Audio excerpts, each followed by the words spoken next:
Alright y'all, so this is a 5-year-old 5.5 ton York package unit heat pump, and today we're going to be going over something that's a little more mid-level troubleshooting and diagnostics. And from my experience, I noticed this is very common with newer package unit installs. Air temp cool. Oh, excessive cooling, yeah, because I had it jumped out for the test. Anyways, sorry y'all, but this is more common with newer installs that I see happen sometimes, where the install crew and the service department are a little different in curriculum and execution. You know, one crew's hired and paid just to do the install, startup, it runs, we're out of here, we're done, right? With service guys like me and such, we could be a little more technical. So believe it or not, this 5-year-old York has had a problem since it's been installed, and it actually is a very simple one that could end up costing us our 24 volt contactor coil in the future, which and then would kick the resettable 3.5 amp breakers for the transformers. We got two here, 2 breakers, 2 transformers, and they both have the same issue. Now if you see down here, we have our common, then we have our 208 terminal, and we have our 230 volt terminal.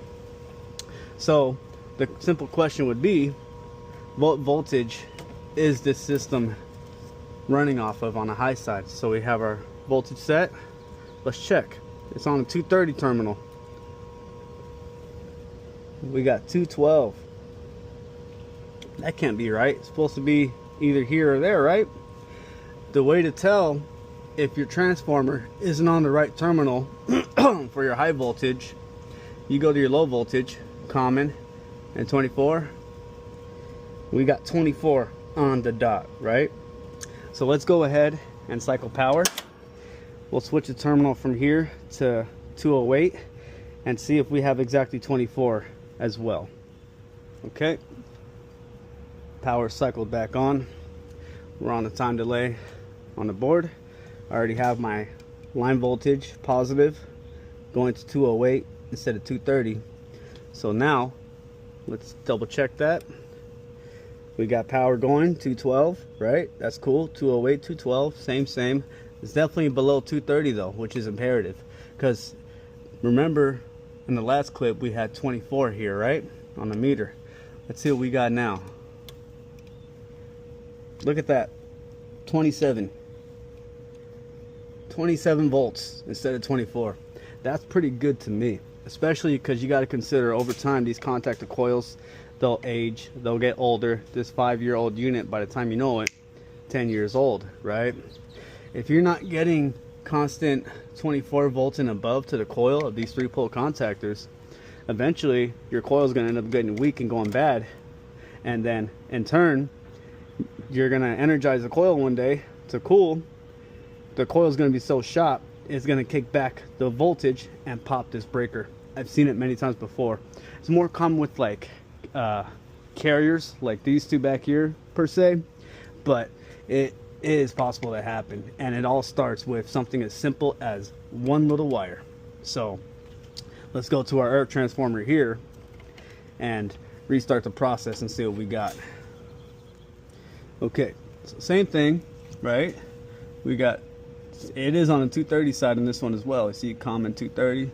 So because these are insulated male spades, let's just do it the simpler way and go right to our low voltage, since those are open female spades right there.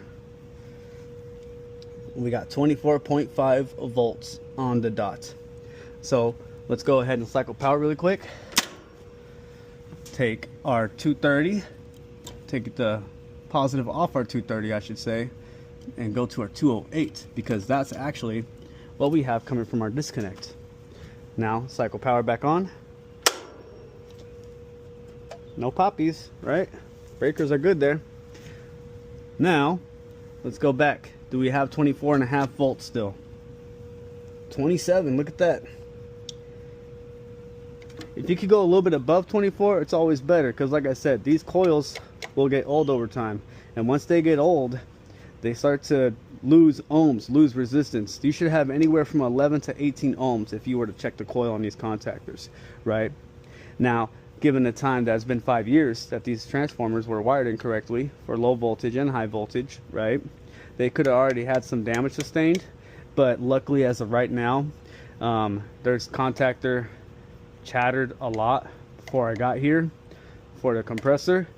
After changing this transformer over to 208, it solved the issue, and I was getting only like 22 volts to the coil while it was energized running, and it was modulating from 23 to 22.7 to 24.5 and up and down like that. But now that we're getting 212 right coming in and 27 coming out, that is substantially good control voltage that will last you a long time reliably with no issues. So this is a good tip, a good field tip. I know guys that could chase their tail for hours trying to find a low voltage problem, a low voltage short, low voltage issue, especially when it comes to contactor chatter. If you don't have like a safety switch on a split system for like a condensate switch, a safety switch to shut off cooling in case of a flooding problem, it's just wired straight like this, and you have low voltage issues. I've seen so many new guys overlook this simple